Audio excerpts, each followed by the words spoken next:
একদিকে ছোট দিনের বেলা, অন্যদিকে সংসারের এত কাজ, বেলা গড়িয়ে শেষ হয়ে যায় কিন্তু সংসারের কাজ যেন শেষ হয় না।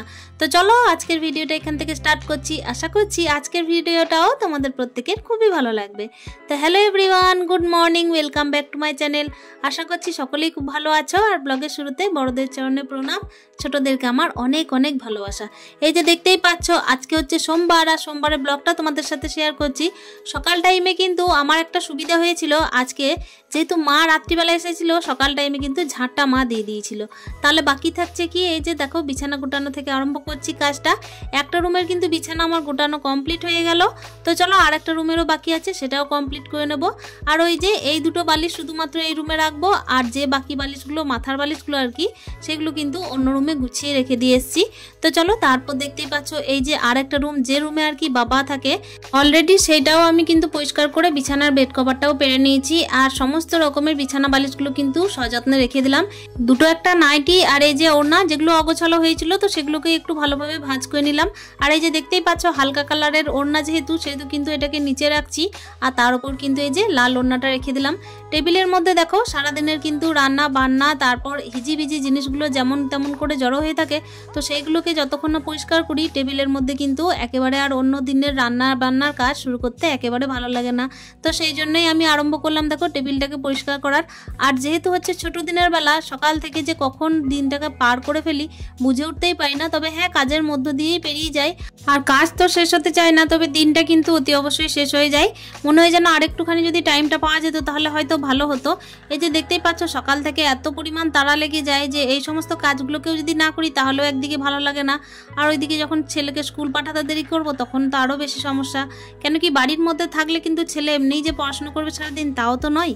এই যে শীতের শুরু থেকেই ছোট দিনের বেলা, আর তারপর দেখো কাজের তো আর কুল কিনারা পাওয়া যায় না। এদিকে কিন্তু সময়টাও বলে যে ছুটবো, সেই জন্য কিন্তু কাজের তাড়াটাও লেগে যায় সকাল থেকে। তো ঘড়ির কাঁটার দিকে তাকিয়ে তাকিয়ে কিন্তু কাজও করতে হয়। আর এই যে দেখো রাত্রিবেলায় যে রান্না করা হয়েছিল, গ্যাসটা মোছা হয়েছিল, কিন্তু এই যে গ্যাসের তলায় যেন মনে হচ্ছে কিছু পড়ে আছে, তো সেগুলোকেও একটু ভালো করে পরিষ্কার করে নিলাম। তো চলো এদিকে কিন্তু আমার হিজিবিজি কাজ যেগুলো আছে সেগুলো হয়ে গেল। স্নানটাও সেরে ফেলেছি ইতিমধ্যে। তারপর দেখো এই যে গাছে থেকে ফুল পেড়ে নিচ্ছি।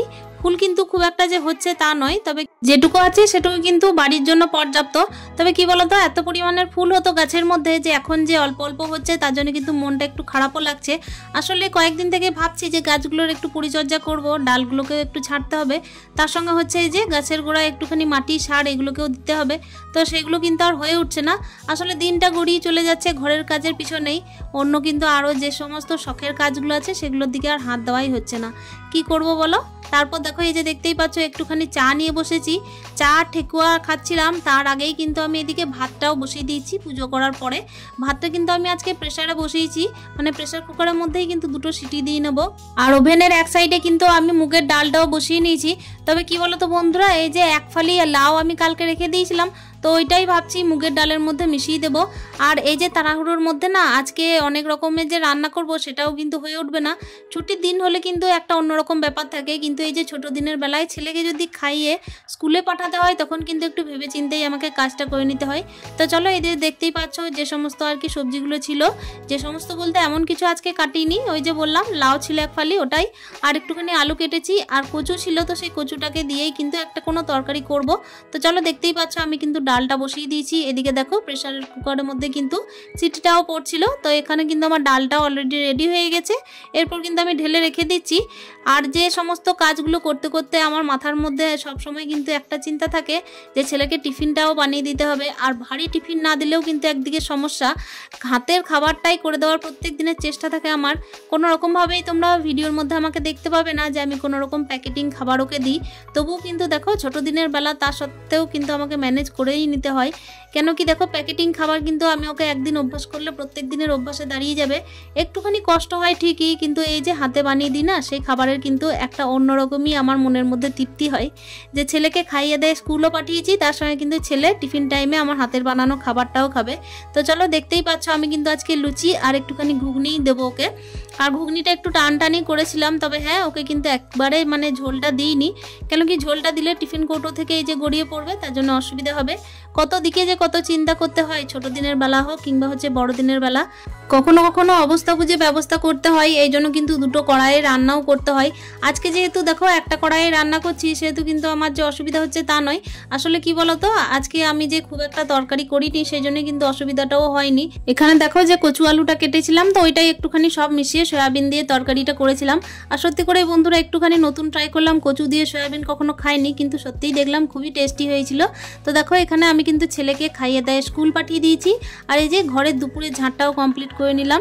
ছেলেকে আসলে স্কুল থেকে আসার আগেই আমি এই সমস্ত কাজগুলো সেরে রাখি। সামনেই তো যেহেতু পরীক্ষা, সেই জন্য কিন্তু একটু চাপটাও বেশি। আর সত্যি কথা বলতে আমারও প্রচণ্ড পরিমাণে টেনশন হচ্ছে, কেন কি একদিকে হচ্ছে ছোট দিনের বেলা, আবার অন্যদিকে হচ্ছে সংসারের অন্যান্য কাজগুলো। তো সমস্ত কাজ কমপ্লিট করে কিন্তু ওকে নিয়ে বসা শুধুমাত্র একটাই টাইম, সেটা হচ্ছে রাত্রিবেলায়। ওই জন্যই কিন্তু আমি দিনের দিকে সমস্ত কাজই সেরে রাখি। তো এখানে দেখতেই পেলে এই যে দেওয়ালের যে ডিজাইনগুলো করা আছে, তো ওইগুলোতে একটুখানি ধুলোর মতো বসেছিল, তো সেগুলোকেও একটু পরিষ্কার করে দিলাম। কালকে যে মাকড়সার ঝুলগুলো ঝেড়েছিলাম, কিন্তু এগুলোকে ঝাড়া হয়নি। তো দুই সাইডেই কিন্তু ডিজাইনগুলো আমি একটুখানি পরিষ্কার করে নিলাম। ছেলেকে নিয়ে যদি আদার্স কেউ থাকতো যে আর কি বাইরের কাজগুলোকে করে দিত, তাহলে হয়তো আমার এই যে ঘরের ভেতরের জিনিসগুলোর প্রতি এতটা তাড়াহুড়ো লাগতো না। তো দেখো কি করব বলো, একা সংসারে কিন্তু অনেকটাই চাপ, আর চাপটা কিন্তু নিতেও হয়। তো চলো, দেখতেই পাচ্ছ বেলা গড়িয়ে কিন্তু অনেকটাই হয়ে গেল। আসলে কি বলতো, এই যে ছোট দিনের বেলা 4টে সাড়ে 4টে বাজলেই কিন্তু আকাশের অবস্থা দেখে মনে হয় যে সূর্য প্রায় হচ্ছে ডুবো অবস্থা। তো এই যে এখন কিন্তু সূর্য একেবারে যে অস্ত চলে গেছে তাও কিন্তু নয়, কিন্তু কি বলতো, ওই যে বললাম ছোট দিনের বেলার জন্য কিন্তু সূর্যকে দেখে মনে হচ্ছে একেবারে অন্ধকার হতেই যাবে। তো এই যে ছাদের জামা কাপড়গুলো ছিল, তো সেই জামা কাপড়গুলো কিছু তুলতে বাকি, তো চলো আস্তে আস্তে তুলে নিই। কিছুটা তোলা হয়ে গেছে। আর এক সাইডে কিন্তু এই যে মা রাত্রিবেলা এসেছিল বললাম, তো মায়ের শাড়িগুলোও মেলা ছিল। তো চলো এগুলো তুলে নিয়ে কিন্তু আমাকে একদিকে চলে যেতে হবে গাছে জল দেওয়ার জন্য। ঘড়ির কাঁটায় ওই যে বললাম প্রায় বাজে 4:30। তো দেখো এর মধ্যেই কিন্তু একেবারে বেলা কিন্তু গড়িয়ে যাচ্ছে। আর এইদিকে কিন্তু আমার সন্ধ্যে দেওয়ার টাইমটাও মোটামুটি এই যে 5:30টার আগেই হয়ে যায়।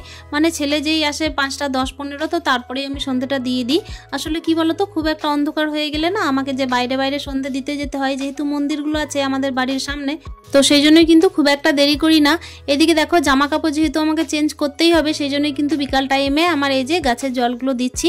আর দেওয়ার পর কিন্তু আমি একেবারে বাথরুম চলে যাই, এই কারণে কেন কি হাত পা মুখ ধুয়ে টুয়ে তারপর একেবারে ফ্রেশ হয়ে কিন্তু আমি সন্ধ্যেটা দিতে লাগি।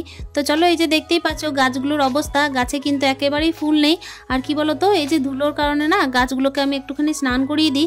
কি বলতো, গাছে যদি স্নানটা করিয়ে দেওয়া হয়, তাহলে যেন পাতার মধ্যে একটা বেশ উজ্জ্বল ভাব আসে, আর তার সঙ্গে কিন্তু গাছগুলো দেখতেও ভালো লাগে। সব থেকে বড় ব্যাপার হচ্ছে সালোক সংশ্লেষের ক্ষেত্রে কিন্তু খুবই উপকার। তো সেই জন্য গাছগুলোর ভালোর জন্য কিন্তু এগুলো করাটা খুবই দরকার। তবে ওই যে বললাম ছোট দিনের বেলা যেহেতু কিন্তু বেলা গড়িয়ে কোথা থেকে যে কোথা চলে যায় তার হিসেব কিন্তু একেবারেই থাকে না।